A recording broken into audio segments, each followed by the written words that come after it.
Hello दोस्तों, नमस्कार। मैं मुकेश कुमार यादव एक बार फिर पैक्स नॉलेज चैनल पर आपका हार्दिक अभिनंदन करता हूं, स्वागत करता हूं। कहते हैं दोस्तों, ज्ञान की कोई सीमा नहीं होती। ज्ञान कहीं से भी मिले उसको अर्जित कर लेना चाहिए, चाहे वो छोटा बच्चा हो, चाहे बड़ा बुजुर्ग हो, चाहे कोई समकक्ष हो। दोस्तों, एक बार एक राजा है और वो राजा इतना महान राजा था, धारावी नगरी के अंदर वो इतना महान राजा था कि वो अपनी प्रजा की देखरेख करता था। उसकी समृद्धि की, उसकी कुशलता की, उसकी बुद्धिमानी की चारों तरफ चर्चाएं थी और उसकी नगरी के अंदर, उसके राज्य के अंदर हर कोई सुखी था।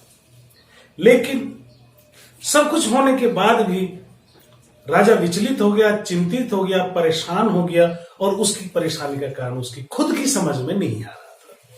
वो समझ नहीं पा रहा था कि उसे क्या चिंता है, ऐसी क्या है बात जो उसको बार बार कचोट रही थी, उसके खुद की समझ से बाहर थी। दोस्तों, एक व्यापारी के भेष में अपने भेष बदल करके वो अपने राज्य की खैर खबर लेने के लिए निकल पड़ते हैं।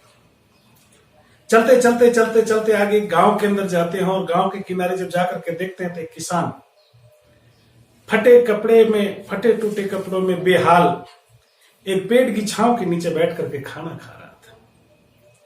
नेक दिल राजा था, बड़ा दयावान था, तो उसके दिल में आई कि क्यों ना मैं सोने की कुछ असरफियां इसे भेंट कर दूं और उससे इसकी गरीबी दूर हो जाएगी।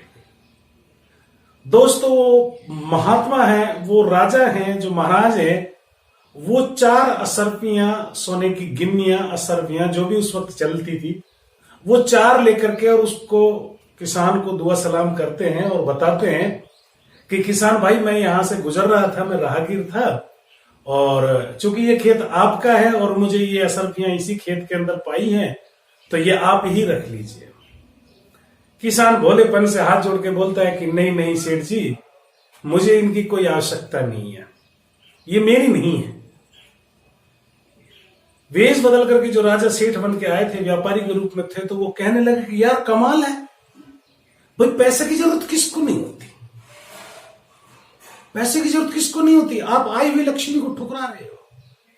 कि नहीं नहीं नहीं नहीं, किसान बोल रहा है कि नहीं, मुझे मेरे कमाए में सब्र है, मैं 4 पैसे रोज कमाता हूं, 4 आने रोज कमाता हूं और उसी में मैं संतुष्ट हूं। बोले यार तू 4 आने कमाता है, उसमें तेरा गुजारा कैसे होता है?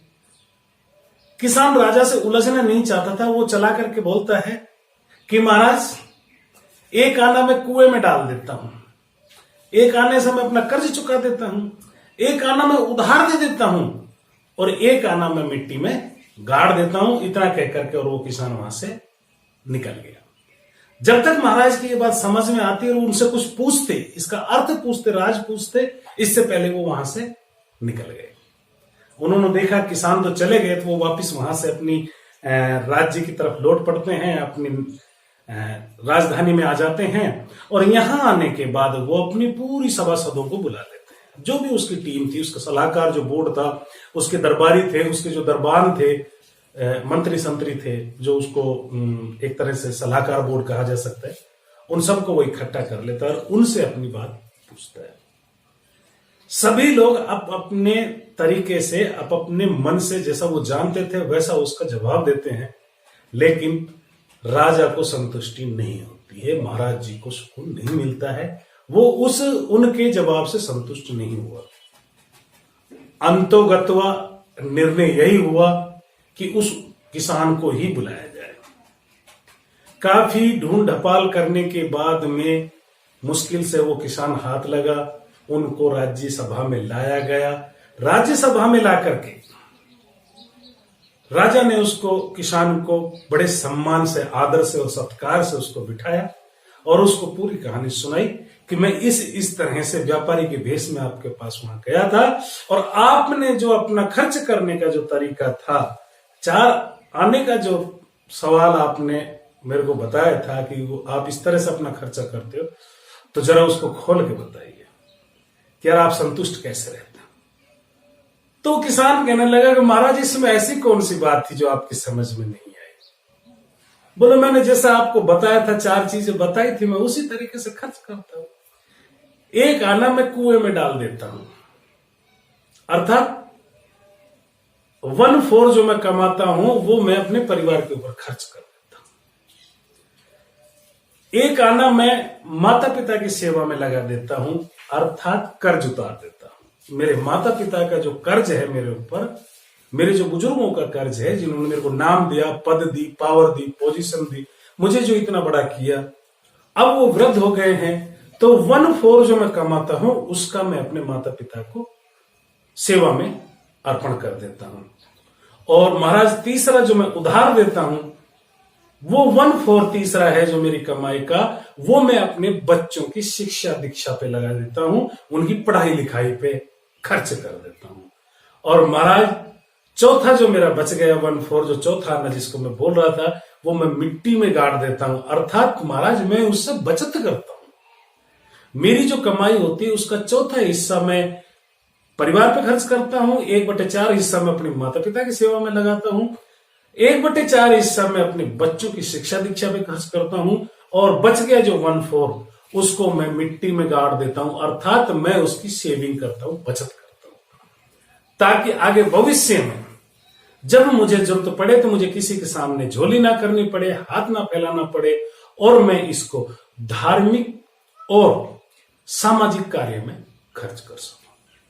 दोस्तों, पहले की बजाय इनकम की जो स्रोत है, कमाई के जो साधन है, वो बढ़ गई है, हर इंसान की सैलरी बढ़ गई है, लेकिन हम सबके जो तरीके हैं खर्च करने के वो उलझ गए हैं। अनावश्यक रूप से हम अपनी मेहनत की कमाई को खर्च करते हैं। दोस्तों, इस कहानी से हमें यही शिक्षा मिलती है कि हमारी जो भी कमाई है, जो भी पूंजी है, उसको उपयुक्त तरीके से, सुनियोजित तरीके से हमें उसे खर्च करना चाहिए, जैसा कि किसान करता था।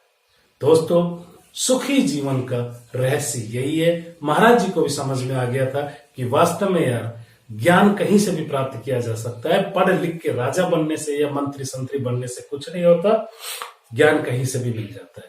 तो दोस्तों, इस प्रेरक कहानी का जो निष्कर्ष है वो यही है कि आप अपनी मेहनत की कमाई को इस तरीके से खर्च कीजिए कि आपका भविष्य भी सुरक्षित रहे और वर्तमान भी अच्छे से चल जाए।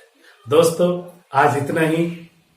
निवेदन करता हूं अपने सभी श्रोताओं से, अपने सभी दर्शकों से, अपने सभी प्यारे भाई बहनों से, अगर आपको ये वीडियो पसंद आई हो, शेयर, लाइक और कमेंट जरूर करें। और जो नए दोस्त जुड़ रहे हैं उनसे अनुरोध करता हूं, अपील करता हूं कि सब्सक्राइब करें ताकि मेरा मनोबल बढ़े।